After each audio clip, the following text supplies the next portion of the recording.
Once you're finished weaving, you should have about an inch at the top of the loom left of warps that are unwoven. The next step we need to do is cut it off the loom. So you're going to flip the loom over and you're going to cut at the middle of the loom, and then we'll talk about adding the warps on the back to the fringe at the bottom and then how you finish the top. As you can see, I have turned over the loom and I'm going to cut right about here, so about midway from the bottom. So cut.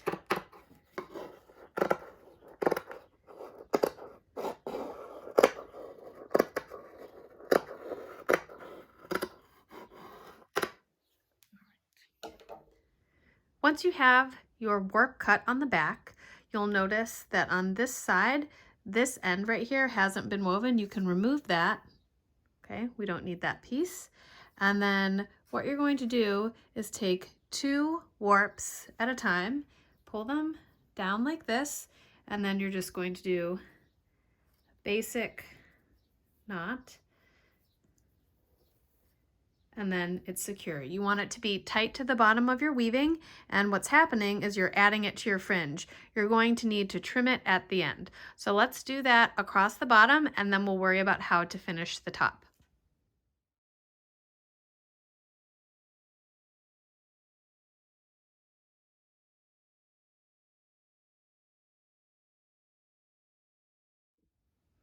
When you get to the end, you're going to have 3 warps here. This was the warp that was tucked in here, and this is fine. This one on the left side on the back will need to be tied in, so I'm just going to take 2 and then 1 on the other side, so I have 3 total together. Tie them in, and then your bottom of your warp is finished. The next step, we need to finish the top of our weaving. So you're going to do it the same way you finish the bottom by taking 2 warps and tying them. And then after that, you're going to find something to hang your weaving on. So I found a stick out in my yard. I did use some sandpaper to smooth it out a little bit. Remember, if you're going to use sandpaper, you want to work from coarse to medium to fine for the grit. That will help get a nice transition and smooth out your stick if that is what you're going to choose to hang your weaving on. So my stick is about a 1/2 inch wider than my weaving. Just kind of depends on the look you want. You can find a stick that has more bark on it. You can have a little bit of a wider of a stick.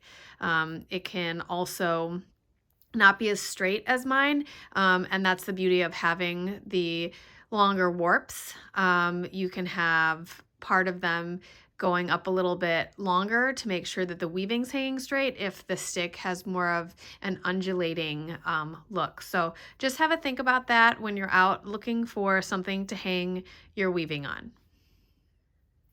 Okay, so to tie the top very carefully, we're going to remove our loom.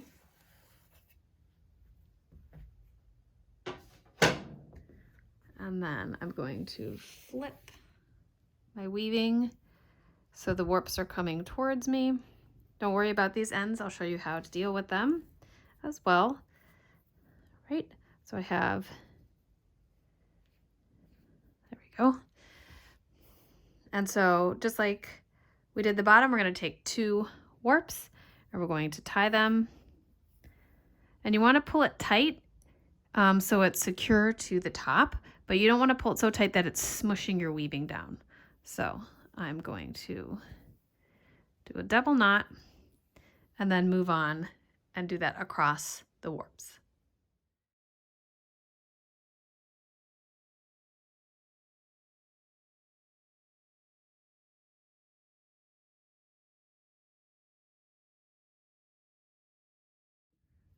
Okay, so still looking at the back of our tapestry, I did flip mine around so the bottom is here and the top is back at the top. But I just wanted to show you these ends here that are sticking out. Depending on how tight your tapestry is woven, depends on how you can clip them. If it's really dense and you can't really move your warps around, if you're kind of pushing with it, you can take your scissors and you can trim just like that. And you have like a really tiny little end sticking out there. Okay, so it's probably about 1/8 of an inch. You will have to trim these thick ones to about 1/8 of an inch as well if you have some thicker yarns, and same with the roving.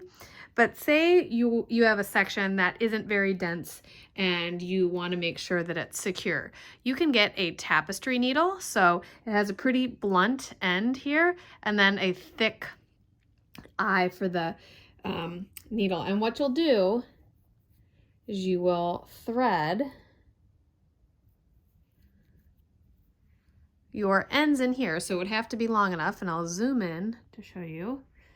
And then what you can do, you want to make sure that you know which direction the yarn is coming from. So if I pull on this just slightly, I can see that it's coming from this direction and to continue on going in that direction over to the right. So what I would do is I would just kind of catch another warp, and you don't want to do too many because you don't want it to show on the front, but I can do that, and you can go along and continue that along your pattern. And the reason I like to go in the horizontal direction is because it doesn't create any funny pulling on the front of the weaving. That said, another way, and other people will do this practice, is exactly what I just did. However, they'll go in the vertical direction, and so they'll kind of go underneath these warps that are on the back of the loom. I'll show you here on the front. You don't see anything on the front, okay? And then you can pull that through, all right, gently. I'm gonna pull that end. And what you wanna be careful of, okay, is that when you pull this down, you don't wanna pull so tight that it makes more tension on these wefts and then a hole is created. So you just pull it like that. So there isn't a bubble, but then you can clip it, and then that end is more secure, and you'll see, you can't see where I did that on the front. So that's the key. When you're tying in the ends on the front, you don't want, or on the back, you don't want to see them on the front. So keep that in mind. So that's something you're going to want to complete before you put your tapestry onto your hanging apparatus, your stick. The other item that you'll want to do is you might want to even out your fringe. So I like to kind of comb it down gently like this. And then depending on how uneven it is, I have these uneven ends from tying the back warp and then flipping it over. So that's where these come from. Sometimes I'll measure it if I want it to be really exact. And then other times I'll just make sure that I'm going along straight like that.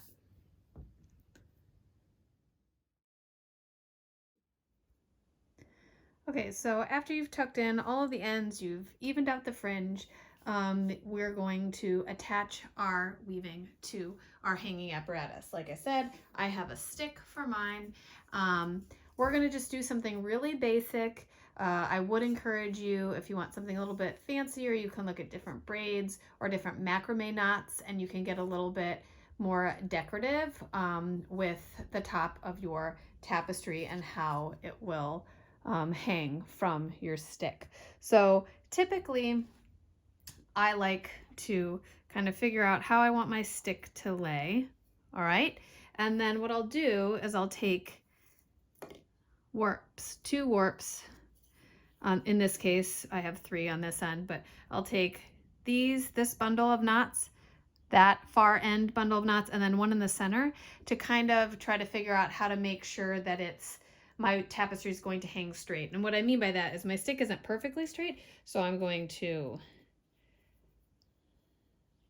place it in between the front and the back of the warp, right?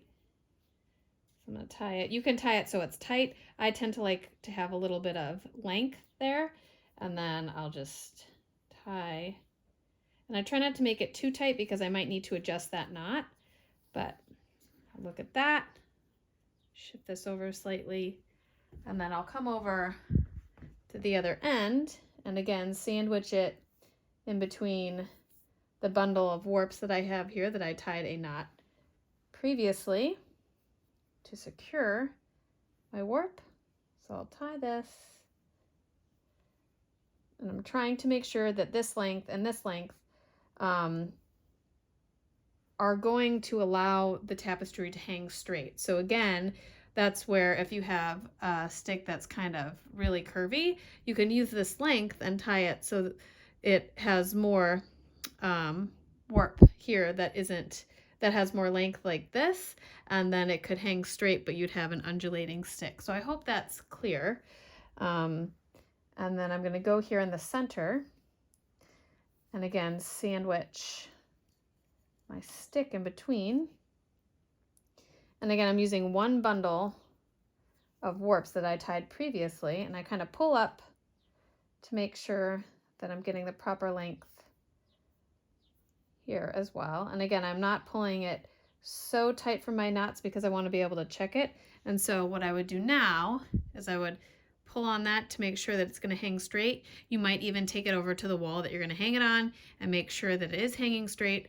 And then once you have that completed, you can tie the rest of your warps, and then you can decide if you want to do something decorative. Sometimes people will braid or twist the top and then it kind of hangs off like this. I tend to just snip mine and then I have little fringe at the top. But I don't do that to the end because sometimes I need to adjust my knots, like I said previously, and then I'll go through, tighten all the knots, and then your tapestry is completed.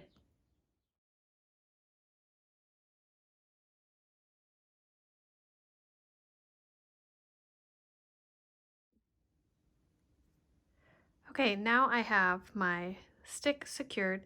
So like I said previously, if you want to, you can braid some of these, you can twist them, knot them to give a little bit more flair. If you just want it to be simple, you can just go ahead and snip these to have the fringe that you want. I'm gonna do about 1 inch of fringe for mine. So we'll zoom in here, you guys can see, and make sure that your knots are tight. I made sure to go back and tighten all of mine. I'm going to go ahead and just snip about 1 inch. You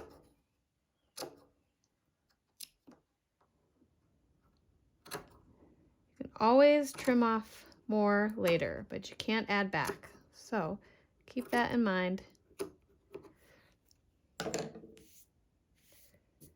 Then you have these guys that just stick up. If you want with this simple way of just trimming off your fringe to get your ends to kind of stick up a little bit straighter instead of going kind of forward and backwards, you can see over here, I've done it already. You just take the bundle here, all right? And you might have to do this a few times, but you take and you just twist and you kind of pull on it. I am securing the knot so it doesn't pull on the warps that are attached to the tapestry. I'll try to move that out of the way so you can see what happens here. You can see all these are kind of going forward and back, and then I'm going to let go, and you can see it kind of helps stick the ends up a little bit straighter like that, and they're more in line. So if you want them to be more vertical, just hold that knot, twist them, and again, you might have to do it a couple times. Put a little tension on it. I'm pulling a little bit there, and then it makes it a little bit straighter. After you do that, you might want to trim the fringe one more time.